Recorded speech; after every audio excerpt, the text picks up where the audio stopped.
Hi, this is the negative exponent rule.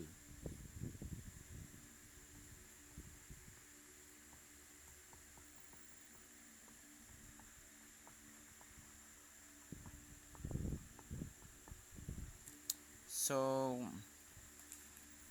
so the rule states that a to the negative n is equals to 1 over to the negative a over n, a to the n. That's now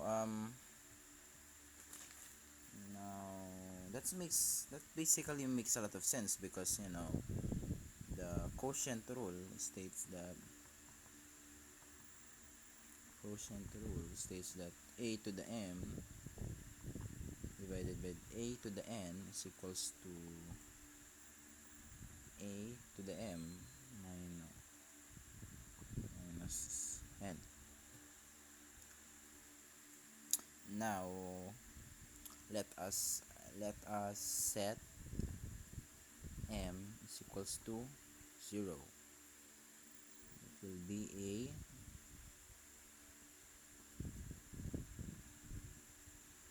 that will be